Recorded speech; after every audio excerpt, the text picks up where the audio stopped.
appelait Kotoba, mais moi je l'appelais Koto OG.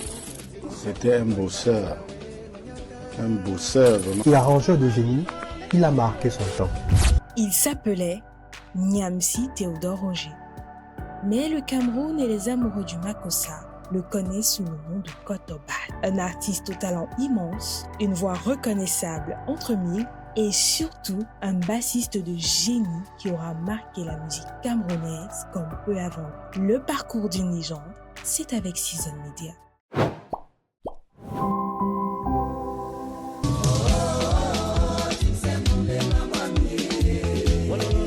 Né le 6 février 1963, Kotobas grandit dans un contexte modeste. Très jeune, il est frappé par la poliomyélite, une maladie qui le paralyse à une jambe.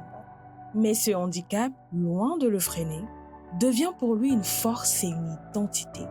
Kotobas apprend vite à surmonter les obstacles et développe une sensibilité musicale hors du commun. C'est dans les années 1960 qu'il se fait remarquer, d'abord comme bassiste virtuose, puis comme chanteur et arrangeur.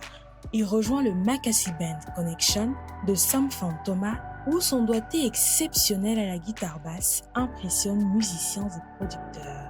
Très vite, il devient l'un des visages incontournables de la nouvelle génération qui modernise le Makossa. Artiste complet, Kotobas travaille un son unique, un mélange de Makossa, de rumba congolaise et d'influences personnelles, porté par une voix profonde, légèrement cassée, mais terriblement expressive.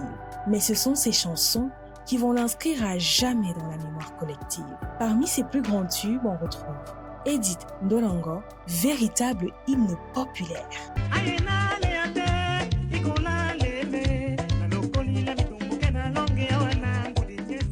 Yes Bamenda, concours de patience. Papa promesse, Follow Follow et J'aime tout le monde. Une déclaration de paix qui résume parfaitement son état d'esprit.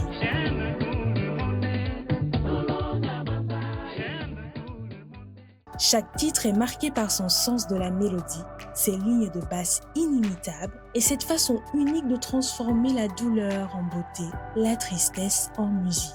Dans les années 1990, Kotobas devient une figure respectée dans toute l'Afrique centrale. Son handicap ne l'empêche jamais de monter sur scène. Appuyé sur une béquille, guitare en main, il dégage une énergie rare, presque mystique. Le public l'admire autant pour son talent que pour sa résilience. Mais le destin en décide autrement. Le 20 novembre 1996, à seulement 33 ans, Kotobas s'éteint, laissant derrière lui une carrière fulgurante coupée en plein vol. Sa disparition endeuille le Cameroun, mais son héritage reste vivant.